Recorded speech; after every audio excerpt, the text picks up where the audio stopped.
여러분 영화 좋아하시죠? 혹시 좋아하는 영화 배우 있으십니까? 한국 배우도 있고 외국 배우도 있겠지만 저는 개인적으로 이 배우가 나오는 영화는 거의 다 본 것 같습니다. 이름이 좀 긴데요.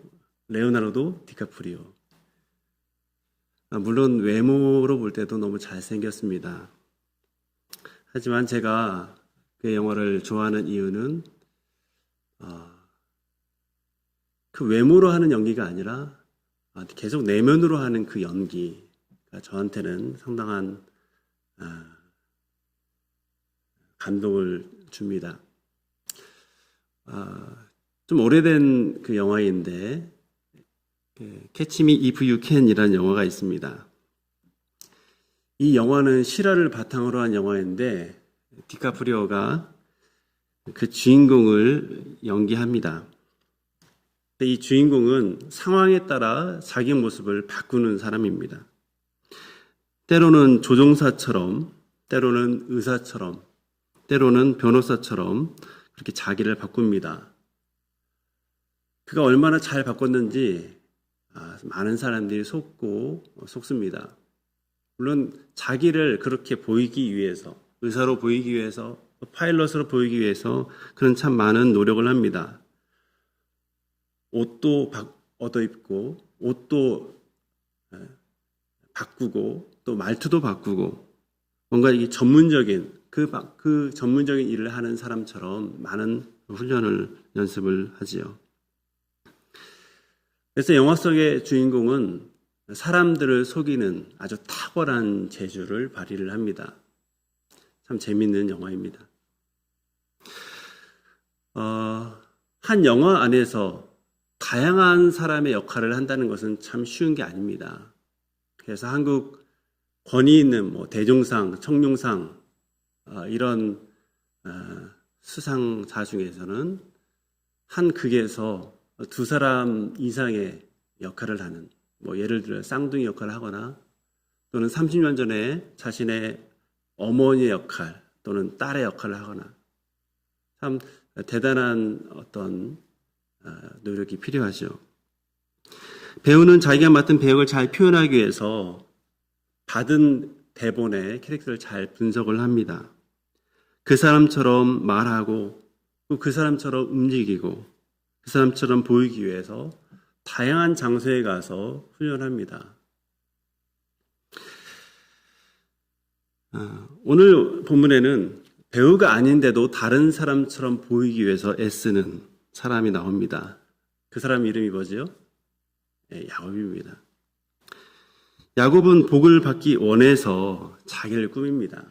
다만 다른 사람의 이름으로 다른 사람처럼 보이기 위해서 꾸밉니다. 상대방을 속여야 됐습니다. 자기 형 에서의 옷을 입었고 에서의 냄새를 풍겼습니다. 심지어 그의 외모도 에서처럼 꾸미는 일을 벌입니다. 오늘 우리가 좀 긴 본문을 읽었습니다.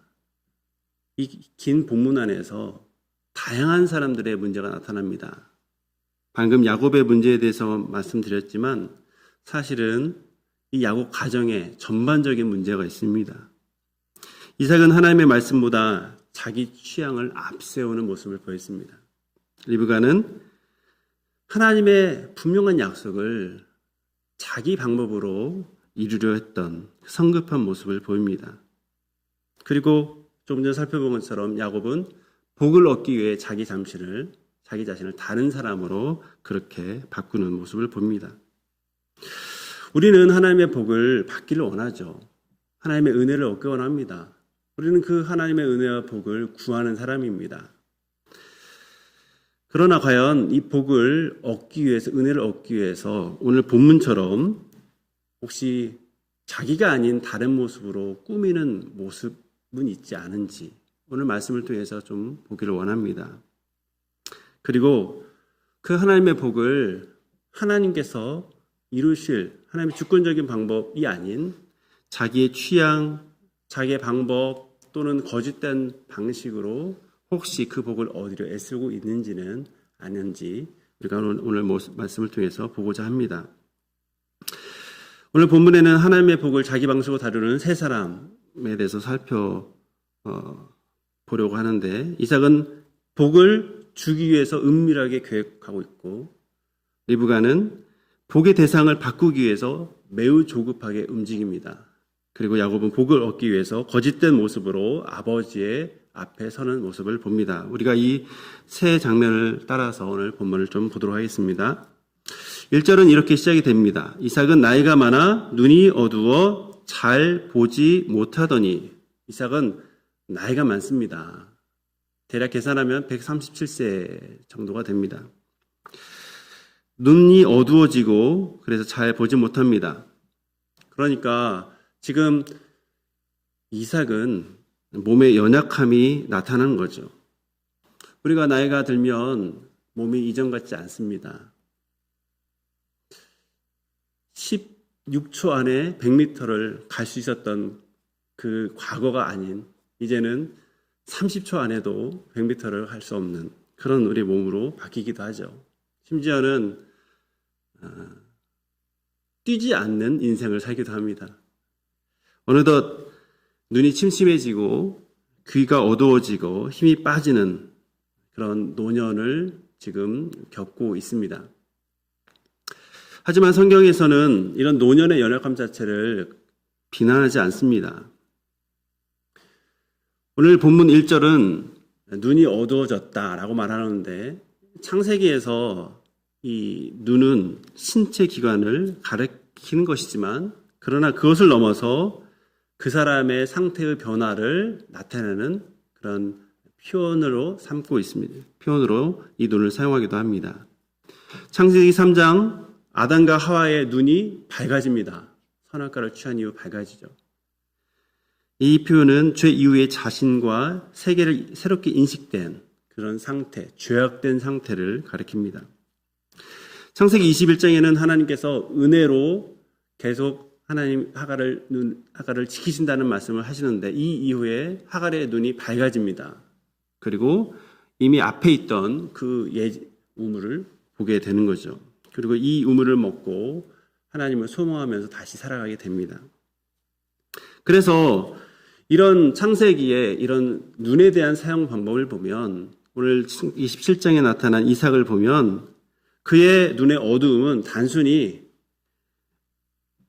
늙어서 오는 시력의 문제만은 아니죠. 결국 오늘 우리 이 내용을 통해서 그의 분별력도 상당히 심하게 흐려졌다라는 것을 살펴볼 수 있습니다.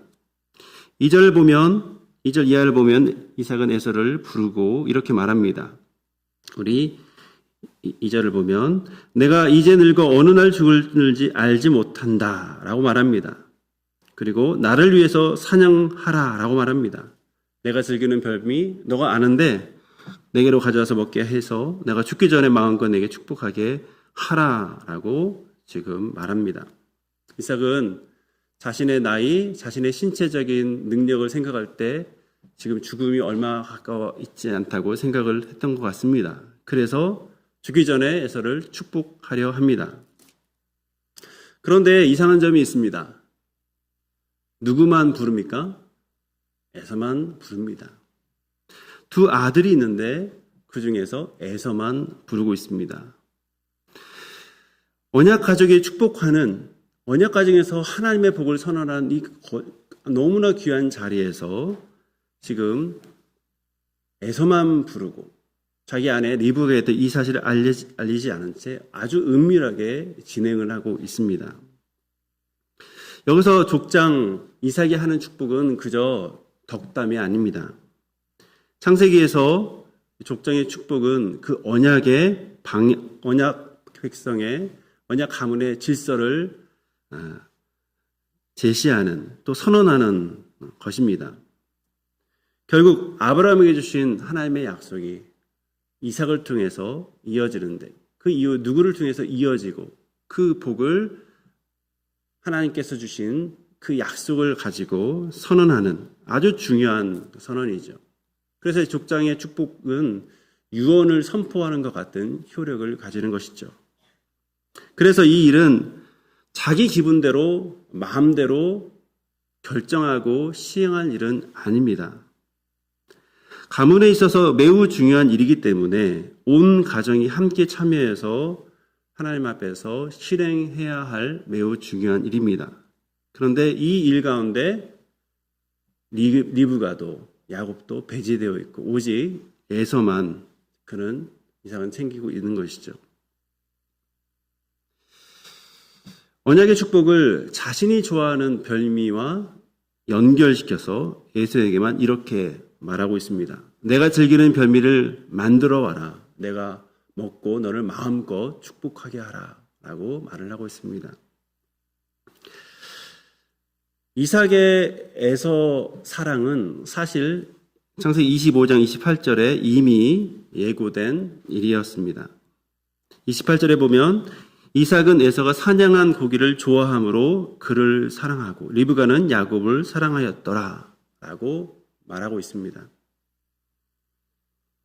이삭은 에서를 사랑하죠. 그런데 잘 보면 그것은 에서라서 사랑하는 것이 아니라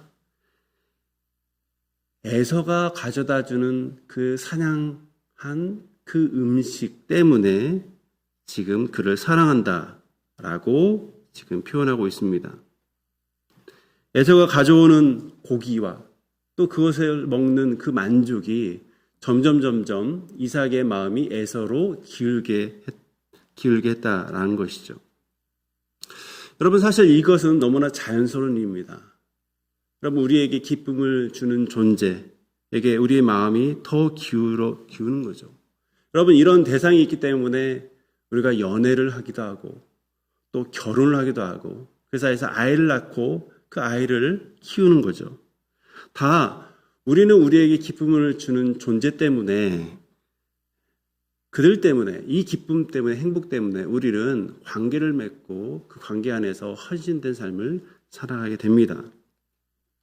또한 부모도 사람이죠. 여러분 10손가락 깨물어 아프지 않은 손가락 없다라고 하는 말이 있습니다. 하지만 나에게 좀 더 잘해주는 그 자녀에게 마음이 더 기울 수는 있는 것이죠. 자주 찾아와주고 필요한 것들을 챙겨주고 대화해주고 용돈도 주는 그 자녀에게 더 고마운 마음을 갖는 것은 당연한 것입니다. 전혀 이상하지 않습니다. 하지만 문제는 누구에 대한 이 편애가 지나쳐서 하나님과 사람 앞에서 지극히 상식적인 결정을 해야 될 때 상식적인 결정을 하지 않는 그 행동에 있는 것이죠. 혹시 이삭이 이 두 아들에 대한 하나님의 뜻을 전혀 몰라서 혹시 이런 일을 하고 있을까요? 창세기 25장 23절에서는 리브가가 임신 중에 고통스러운 가운데 하나님의 뜻을 묻습니다. 그때 하나님께서 이렇게 말씀하십니다. 두 국민이 내 태중에 있구나. 두 민족이 내 복중에서부터 나누리라. 이 족속이 저 족속보다 강하겠고 큰 자가 어린 자를 섬기리라. 그래서 큰 자는 에서이고 어린 자는 야곱입니다. 물론 이 말씀을 직접 들은 사람은 리브가입니다. 그러나 이삭이 전혀 몰랐다고 보기도 어렵지요. 리브가가 하나님께 받은 이 중요한 말씀을 남편에게 숨겨야 할 이유가 전혀 없기 때문입니다. 더구나 이삭은 그 어머니 죽음 이후 슬픔 가운데 있었을 때 아내 리브가를 맞은 다음에 큰 위로를 얻었던 사람입니다. 그리고 결혼 이후에 애가 생기지 않자 아내를 위해서 열심히 기도했던 사람입니다. 무려 20년 동안 아내의 잉태를 위해서 자기 후손의 이어짐을 위해서 기도했던 사람입니다. 그런 후손에게 주어진 하나님의 뜻인데 리브가에게만 들려졌다고 해서 리브가만 혼자 알고 있을 리는 없습니다. 오히려 이 남편에게 나누고 하나님께서 이런 음성을 들려주셨는데 우리 좀 기억해야 될 것 같아 라고 그렇게 서로 얘기하면서 아마 자녀를 키우면서 문득문득 이 하나님의 계시가 떠올랐을 것입니다. 더구나 혹시 이삭이 이 말씀을 충분히 기억하지 못한다고 해서 그렇다고 에서가 지금 비밀스럽게 이삭의 축복을 받을 만큼 아주 대단한 신앙생활을 하고 있는 것은 아닙니다. 왜냐하면 우리가 지난번에 살펴본 것처럼 창세기 26장 34절 35절에 보면 에서는 이미 헷 족속의 여인들과 결혼을 합니다. 에서는 이방인 여인들과 결혼을 합니다. 한 명이 아니라 두 명. 중혼을 하는 것이죠. 그리고 이 일이 이삭과 리브가의 마음에 근심이 되었다라고 아주 분명하게 35절에서 표현하고 있습니다. 그러니까 언약을 소중하게 여기는 이 부부의 입장에서 볼 때 에서는 이 언약 가문의 믿음, 가치를 훼손하고 있는 그런 모습을 보이고 있는 것이죠. 더구나 그 스스로도 야곱이 팥죽 한 그릇으로 장자권을 요구할 때 그는 아무렇지도 않게 그 장자권을 팔아버립니다. 결국 에서는 이 이삭 가문의 참 중심부에 있는 사람이지만 그러나 그의 부모와 달리 하나님에 대한 믿음은 별로 중요하게 여기지 않는 그런 모습을 보이고 있는 것이죠. 그런데도 이삭은 이 에서를 따로 불러서 지금 축복하겠다. 별미를 만들어 오라 라고 요청을 하고 있습니다. 여러분, 우리는 이 이삭과 리브가의 그 젊은 시절을 보면서 나도 이삭과 같은 남편을 맞이해야겠다.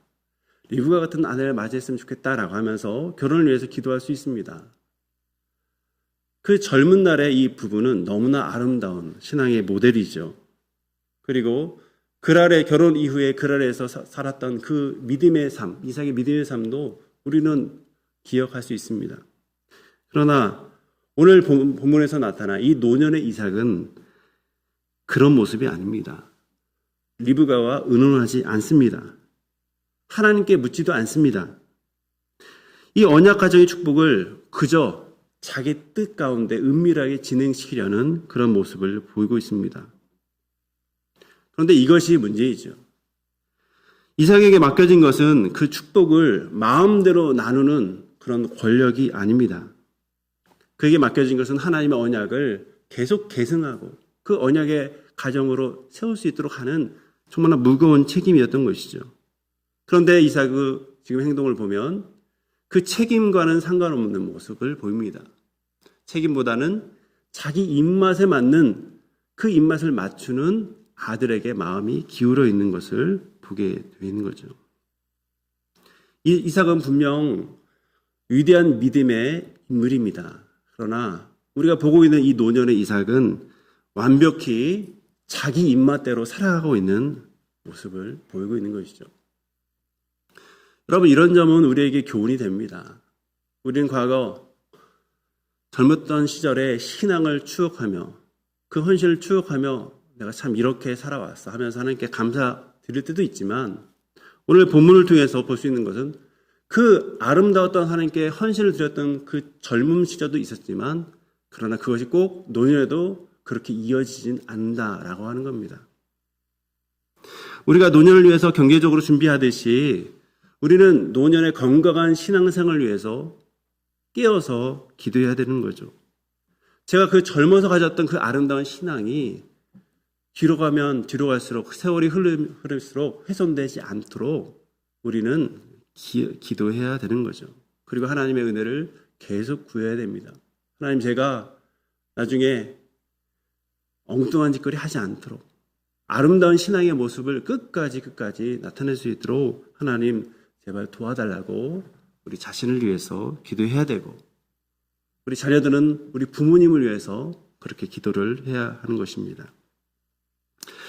오늘 이 가정의 중요한 문제를 볼 때 결국 문제는 혼자 결정해야 될 바는 아니었습니다. 그런데 이삭은 하나님 앞에서 분별하는 일을 멈춘 채 자기 고집대로 밀어붙이는 모습을 보입니다. 가정에서 부부 사이의 대화가 부족하면 결국 부족한 대화 가운데 미숙한 결정을 하게 되고 그 영향은 본인에게도 있지만 그 결정의 상처는 자녀에게도 가정에게도 흘러가게 됩니다. 부부가 서로 신뢰하지 않으면 각자 자기 마음에 맞는 자녀를 좀 더 가까이 할 수도 있습니다. 그리고 시간이 지나면 그 자녀가 자기가 좋아하는, 자기가 마음이 통하는, 자기가 같은 성향의 부모의 편을 들어서 자녀 가운데 다툼이 생길 수도 있습니다. 사실 교회에서도 마찬가지입니다. 하나님의 뜻을 묻고 분별할 그 자리에서 누군가가 섣부른 주장을 하면서 그것을 그대로 움직이면 공동체 가운데 그 과정과 결과 때문에 상처가 남길 수 있다라는 것이죠. 이 앞부분에서 이삭은 지금 하나님께 뜻을 묻지 않고 아주 은밀하게 움직입니다. 그런데 놀랍게도 리브가도 똑같은 방식으로 움직이기 시작합니다. 우리 5절을 보면 이삭이 그의 아들 에서에게 말할 때 리브가가 듣게 됩니다. 이삭이 에서를 따로 불러 축복한다는 이 아주 중요한 사실을 들은 이후에 리브가는 곧바로 야곱을 부릅니다. 여러분, 창세기 25장에서 뱃속에 요동치자 하나님께 간절히 구했고 그 하나님의 응답은 큰 자가 작은 자를 섬기리라 라고 하였습니다. 그래서 리브가는 이 말씀을 가장 또렷하게 기억을 하고 있었고 하나님의 선택은 에서가 아니라 야곱을 향해 있다라는 사실을 너무나 잘 알고 있었습니다. 그래서 이 이삭의 축복은 에서가 아니라 야곱이 받아야 된다라고 하는 이 리브가의 생각이 완전히 틀렸다라고 말할 수는 없습니다. 하지만 문제는 방법이지요. 이삭이 비밀스럽게 자기의 축복 계획을 에서에게만 알렸다면 그 사실을 들은 리브가가 이삭에게 이렇게 말할 수도 있습니다. 여보, 하나님께서 전에 하신 말씀을 우리 한번 기억해 봅시다. 큰 자가 어린 자를 섬기리라고 하셨습니다. 지금 에서를 축복하려는 일이 과연 하나님 앞에서 옳은지 우리 다시 한번 생각해 봅시다. 같이 기도하시오. 하나님 앞에서 우리 함께 확인하고 이 중요한 일을 좀 더 공개적으로 합시다. 라고 말할 수도 있었습니다.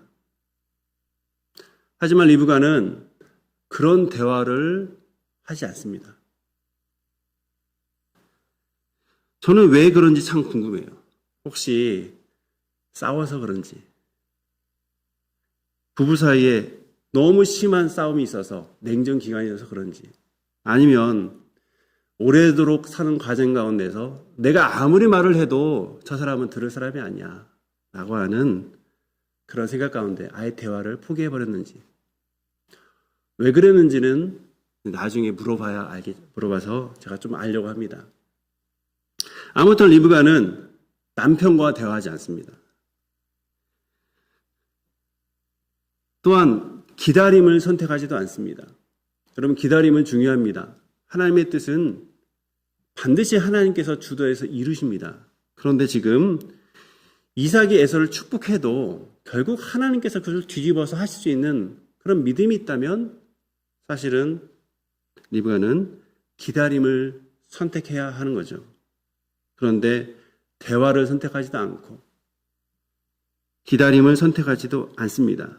그가 선택한 것은 뭡니까? 속임수인 거죠. 애굽을 에서라고 속여서라도 이 축복을 반드시 받아야 된다는 뭔가 조급증이 있는 것처럼 보입니다.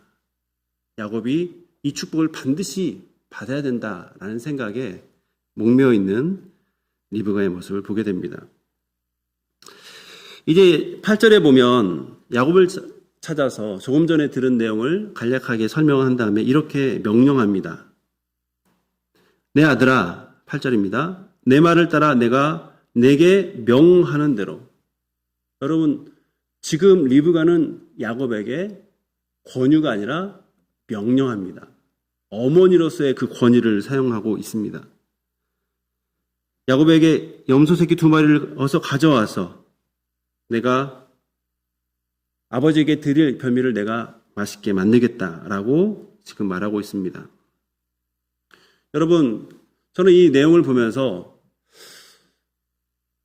왜 이삭이 첫째 아들의 사냥한 음식을 좋아하는지 사실 이해가 안 됐습니다. 왜냐하면 리브가는 이삭이 좋아하는 별미를 잘 알고 있었기 때문입니다. 어떻게 만들어야 이삭의 입맛에 맞는지도 잘 알고 있습니다. 리브가는 남편을 전혀 모르는 사람, 남편의 입맛을 모르는 사람이 아닙니다. 너무나 오랜 세월 동안 그에게 맞는 음식을 잘 대접했던 사람입니다. 이런 상황에서 남편은 에서가 사냥한 그 고기를 찾고 그로 인해 에서를 사랑했다라고 말하고 있습니다. 에서가 특별히 요리를 잘한 타고난 셰프여서 그랬을까요? 아니면 리브가가 한 요리는 너무 맛이 없어서 그랬을까요? 그런데 나중에 보면 이삭에게 이것은 에서가 한 요리입니다 라고 속여서 들어가는데 이삭이 그 음식을 아주 맛있게 잘 먹습니다. 여기서 참 안타까운 것은 이 아내의 남편에 대한 이 너무나 잘 아는 그 알미, 서로를 사랑하고 섬기고 또 원활한 상대방을 기쁘게 하는 그런 도구가 아니라 지금 남편을 속이는 것으로 사용되고 있다라고 하는 점입니다. 오랜 동안 긴 세월 동안 알았던 부부에 대한 서로 익숙한 서로 잘 아는 그 점이 상대방을 이용하는데 상대방을 속이는 그런 도구가 된 것이죠. 이것이 이 부부 사이에서 볼 수 있는 사실은 깨어진 모습입니다. 이삭은 리브가와 상의하지 않고 에서를 부릅니다. 리브가 역시 이삭과 대화하지 않고 야곱을 따로 부릅니다. 이 사람들은 전혀 모르는 사람이 아니라 가족입니다. 그러나 서로를 신뢰하는 모습을 전혀 보이지 않고 있는 거죠. 여러분, 부부가 서로를 잘 알지만 서로 신뢰하지 않을 때 그 알문 서로에게 상처를 주는 도구가 될 수 있습니다. 내 뜻을 관철시키기 위해서 상대방이 잘하는 그 약점을 잡아 집중 공격하기도 하는 것이죠. 리브가는 이 남편을 너무 잘 알고 또 남편을 더 잘 속이기에 완벽을 기하는 것을 보게 됩니다. 리브가는 에서의 좋은 옷을 꺼내어서 야곱에게 입힙니다. 그리고 야곱의 매끈한 손과 목에 염소 새끼의 가죽을 붙입니다. 몸에 털이 별로 없는 야곱을 에서처럼 완벽히 위장을 시키는 것입니다. 그리고 이런 일을 하는 리브가의 움직임은 너무나 재빠릅니다. 야곱을 부르고 그에게 명령하고 뭔가를 만들고 입히고 꾸미게 하고 음식에서 별미를 넘겨주는 모습. 리브가는 정말 지금 아주 재빠르게 움직이고 있는 것이죠. 그런데 이 부지런함, 이 재빠름이 결국은 자기 생각을 이루기 위해서 열심을 내고 있는 모습입니다. 결국 이런 철저한 준비 가운데 야곱은 장자의 축복을 받아내는데 성공을 합니다. 오늘 이 리브가의 문제는 그가 하나님의 언약 계승의 대상이 누구인지를 모르는 데가 있는 것이 아니라 하나님의 뜻을 알면서도 너무나 성급하고 조급한 채 하나님께 맡기지 못하는 것에 있습니다. 그 과정 가운데 남편과 대화도 없었고 하나님께 기도하지도 않고 또 참고 인내하는 모습도 보이지 않는 것이죠. 리브가는 그저 자기 손으로 억지스럽게 이 상황을 바꾸려 하고 있습니다. 이때 야곱이 어머니의 계획을 듣고 두려워합니다. 그것이 11절, 12절입니다. 같이 읽겠습니다. 야곱이 그 어머니 리브가에 이르되 내 형 에서는 털이 많은 사람이요 나는 매끈매끈한 사람인즉 아버지께서 나를 만지실 텐데 내가 아버지의 눈에 속이는 자로 보일지라 복은 고사하고 저주를 받을까 하나이다. 야곱은 이 일의 심각성을, 이 일의 위험을 지금 아는 것이죠. 그런데 이 위험, 이 두려움은 자기가 죄악을 행하는 것보다는 들킨 이후에 받게 될 이 벌 때문입니다. 어머니, 아버지 속이는 거 옳지 않습니다 라고 말하기보다는 이 계획이 실패함으로 인해서 축복이 아닌 저주를 받게 될 것 때문에 지금 두려워하고 있습니다. 이렇게 사실 죄의 길에 들어서면 마음에 평안이 없고 들킬까 불안해집니다. 성공하려고 열심히 내지만 그 방식이 잘못된 방식이라는 것을 깨닫게 되면 마음에 점점 두려움이 가득해지는 거죠. 결국 죄는 우리에게 참된 복을 얻고 누리도록 하지 못하는 것이죠. 죄악된 방법은 잠깐 원하는 것을 붙잡게 할 수는 있어도 결국 우리 영혼에 참된 평안을 주지는 못합니다. 지금 이런 야곱의 두려움에 대해서 리브가는 희한한 방식으로 이 두려움을 억누르는 것을 보게 됩니다. 13절입니다. 내 아들아, 너의 저주는 내게로 돌리리니 내 말만 따르고 가서 가져오라. 여러분, 얼핏 들으면은 아들을 위한 고귀한 희생처럼 보입니다. 너의 저주, 그거 내가 다 받을 테니까 너는 내가 명한 대로 해. 내가 다 책임질게. 그런데 사실 리브가는 야곱의 저주를 실제로 저 대신 짊어질 수 없는 것이죠. 결국 이 말은 자신의 말을 따르도록 야곱을 안심시켜서 자기 계획을 할 수 있도록 그에게 순종하도록 하고 하는 그런 말인 것이죠. 이렇게 리브가는 하나님의 뜻을 이룬다는 명목으로 남편도 속이고 아들도 그 일에 동참하도록 지금 끌고 들어가는 모습을 볼 수 있습니다. 결국 리브가의 계획에 따라서 이제 야곱은 아버지에 갑니다. 그리고 야곱은 축복 선언을 받기 위해서 아버지에게 쓰지만 그는 자신의 모습이 아닌 에서의 모습으로 서게 됩니다. 그것이 18절입니다. 야곱이 들어가자 이삭이 묻습니다. 내 아들아, 내가 누구냐라고 그렇게 묻습니다. 그러자 야곱은 아버지의 맏아들 에서입니다 라고 19절에서 말합니다. 여러분, 야곱이라는 이름은 원래 발꿈치를 붙잡다라는 그 의미에서 비롯된 이름입니다. 그런데 창세기 안에서 그 이름이 처음에는 형을 붙잡는 자였지만 점점 빼앗으려는 자가 됩니다. 장자권을 빼앗죠. 그리고 오늘 보면 결국 속이는 자로 계속 진행이 됩니다. 붙잡고 빼앗고 속이는 자로서의 야곱의 모습. 이것은 야곱의 그 이름이 정말 어두운 모습으로 우리에게 다가오고 있는 것을 보여주고 있죠. 야곱은 복을 원하지만, 하나님이 주는 복을 원하지만 그 복을 하나님이 주시는 방법으로 기다리는 것이 아니라 붙잡고 빼앗고 속이는 방식으로 지금 그 복을 취하려 하고 있습니다. 그리고 그것을 위해서 에서의 옷을 입습니다. 에서의 냄새를 풍기고 에서의 손처럼 꾸밉니다. 그리고 아버지에게는 자신을 에서라고 그렇게 속여서 말을 합니다. 20절에 보면 이삭이 그 아들에게 말합니다.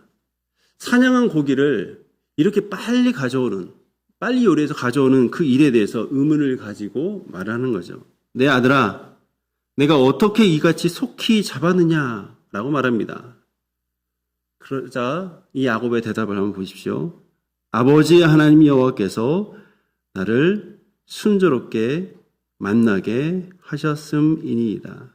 여러분, 야곱은요 그저 한 거짓말을 하는 것이 아니라 하나님의 이름을 끌어들여서 거짓말을 하고 있습니다. 지금 내가 속이는 것이 아니라 하나님께서 도와주셔서 이렇게 빠르게 잡고 요리하게 됐습니다 라고 말합니다. 죄는 한 번으로 끝나지 않습니다. 작은 거짓말 하나가 그 거짓말을 지키지 않기 위한 또 다른 작은 거짓말을 낳습니다. 그리고 그 거짓말을 지키기 위해 또 다른 거짓말이 쌓여서 큰 거짓말이 됩니다. 오늘 이 내용을 보십시오. 아버지 하나님 여호와께서, 여러분, 하나님의 이름을 사용한 만큼 큰 거짓이 어디 있습니까? 지금 야곱은 하나님의 복을 갖기 위해서 하나님의 이름을 망령되게 행하는 모습을 보입니다. 참으로 안타까운 모습이죠.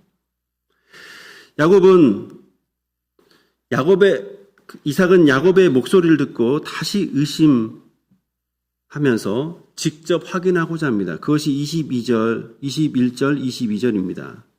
에서인지 아닌지 내가 너를 만져보려 하노라. 우리 22절 보면 음성은 야곱의 음성이나 손은 에서의 손이로다 하면서 분명 목소리는 야곱이지만 그의 감촉은 에서의 특징을 가리키고 있기 때문에 이삭은 또다시 묻습니다. 그것이 24절입니다.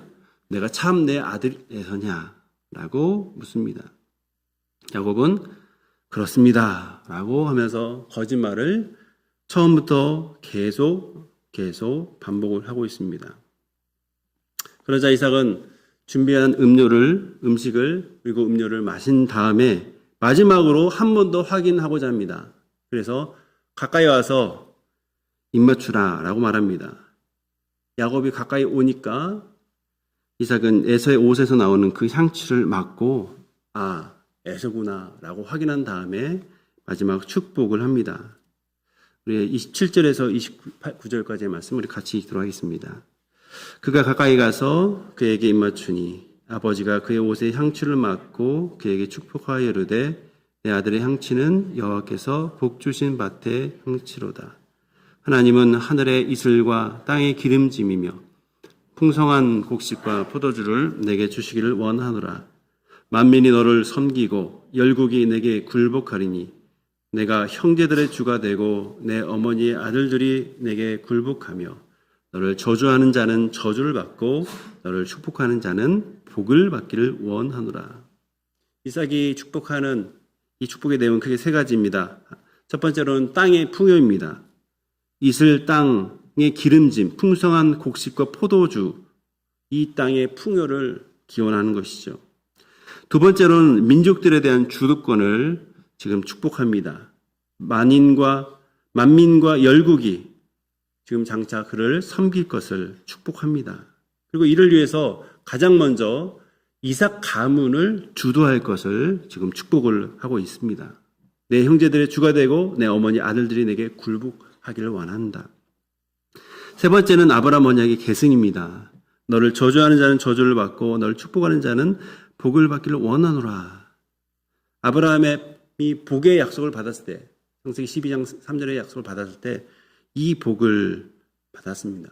너를 축복하는 자에게 하나님이 축복하시고 너를 저주하는 자에게 저주하신다. 결국 하나님께서 너를 복의 중심으로 삼으신다라는 그 아브라함 언약의 내용이 여기에 담겨져 있는 것이죠.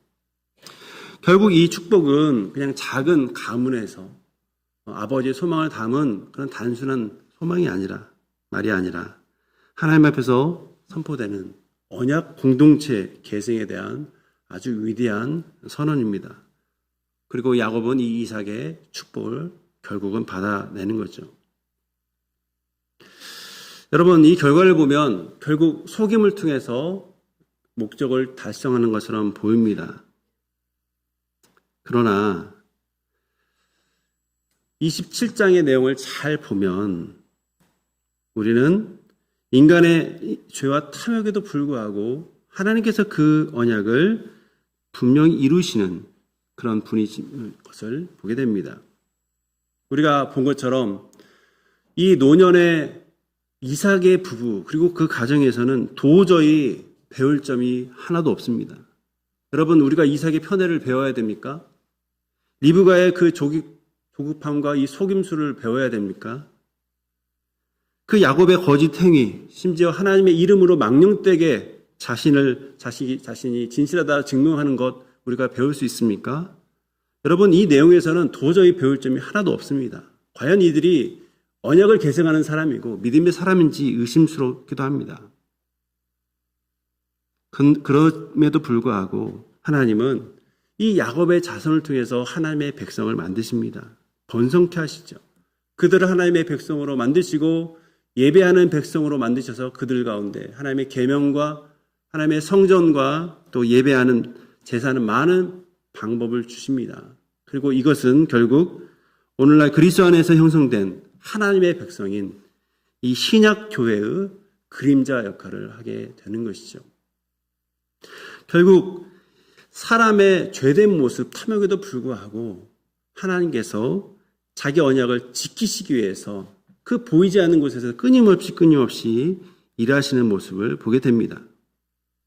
결국 사람은 자기 이익대로, 자기 원하는 대로 그렇게 나아가지만 결국 하나님께서는 이것을 뒤틀으시고 마침내 하나님께서 하나님의 뜻이 성취되도록 하시는 것, 결국 하나님께서 이기시도록 하는 것을 보여주는 내용이 사실은 27장 그리고 이후에 성경의 내용인 것이죠. 그렇다고 해서 사람이 죄를 지으면 어떻습니까? 결국 상처를 남기고 자신은 대가를 치릅니다. 뒤에 보겠지만 야곱은 축복을 받았지만 평안을 얻지 못합니다. 형을 피해서 집을 떠나야 했고 어머니 리브가와 헤어져서 다시는 어머니를 보지 못합니다. 심지어 20년 동안 집 밖에서 살아가는데 그때 기교했던 외삼촌 라반에 의해서 자기가 뿌린 그 속임대로 그는 온전히 당하는 그런 20년의 세월을 살아가게 됩니다. 자신이 뿌린 대로 자신의 거짓의 씨앗이 자신에게 맺어서 그 자신을 고통스럽게 하는 결과를 그는 맞이하게 되는 거죠. 결국 이삭 가정 안에 죄가 남기는 처참한 모습을 우리는 기억해야 됩니다. 부모의 편애는 한 아이만, 한 자녀만 상처 입히지 않습니다. 부부의 불신은 부부관계를 넘어서 가정 안에 모두 상처를 남기고 있는 것이죠. 오늘은 5월 마지막 주입니다. 5월은 가정의 달이죠. 공교롭게도 의도하지 않게 가정에 대한 이야기를 계속 다루게 됐습니다. 분명 이삭 가정은 하나님의 언약을 받은 가정입니다. 앞에서 말씀드린 대로 과거에 너무 아름다운 부부의 모델이 되었던 이삭과 리브가였습니다. 하나님께서 인도하신 만남 그리고 믿음의 가정이 본이 되는 그런 가정이었습니다. 하지만 시간이 흐르고 이 부부가 늙어가면서 그 가정 안에서 벌어진 일은 결코 아름답지는 않습니다. 하나님의 뜻보다 자기 입맛에 맞게 그렇게 살아갔던 이삭의 모습. 하나님의 뜻을 안다고 하지만 그 방식은 오로지 세상적인 방식이었던 리브가의 모습. 야곱은 복을 원하면서도 결국 속여서 복을 받는 그런 모습입니다. 더구나 이 가정 안에 대화가 사라졌습니다. 서로 신뢰하기보다는 각자의 편을 드는 모습입니다. 부모의 자식을 향한 편애는 결국 자녀들에게 경쟁을 낳고 상처를 주게 되는 것이죠. 오늘 하나님의 언약의 복을 이어받아서 그것을 누려야 될 가정이 오히려 서로에게 깊은 상처를 남기는 엮이는 가정이 되고 있는 것을 오늘 이 내용을 통해서 보게 됩니다. 오늘 본문을 통해서 우리가 두 가지를 생각해 보고자 합니다. 하나는 나는 정말 지금 하나님의 뜻을 하나님의 방식으로 붙잡고 있는지. 리브가는 하나님의 약속을 분명히 압니다. 야곱이 복을 받아야 하는 것도 압니다. 그러나 그 선한 목적, 진실한 목적이 악한 수단을 정당화할 수 없다는 것을 우리는 기억해야 됩니다. 우리도 마찬가지요. 하나님의 뜻을 말하고 교육의 유익을 말하지만 실제로는 내 고집대로 상황을 쥐락펴락하고 싶어하는 것들이 있습니다. 우리는 그럴 때 조금 더 인내하고 기다리는 그 모습을 우리 안에서 확인할 수 있기를 원합니다. 두 번째로 하나님 앞에서 정직한 내 모습으로 서 있는지 우리가 돌아보기를 원합니다. 야곱은 복을 원했지만 사실은 자기 이름으로 받는 축복을 받지는 못했습니다. 에서의 옷을 입고 에서의 냄새를 풍기면서 내가 에서입니다 라고 거짓된 말을 하면서 아버지께 나갑니다. 하나님의 이름까지 망령되이 이용하면서 그는 나갔습니다. 우리도 때로는 사랑받고 싶어서, 약점을 들키지 않고 싶어서 다른 사람의 옷 괜찮은 척하는 그 인생 연기를 할 때가 많이 있습니다. 그러나 거짓의 옷은 결국 결코 참된 평안을 우리에게 주지 못하는 것입니다. 야곱은 축복을 얻어냈습니다. 하지만 그 대가로 20년간의 집 밖의 삶을, 그리고 마음의 평안을 잃었던 것이죠. 그럼에도 불구하고 오늘의 말씀은 우리에게 복음이 됩니다. 왜냐하면 하나님께서 인간의 이런 편애와 조급함과 거짓, 이런 사기 속에서도 하나님의 언약이 결코 취소되지 않기 때문입니다. 하나님은 우리의 연약함과 실패에도 불구하고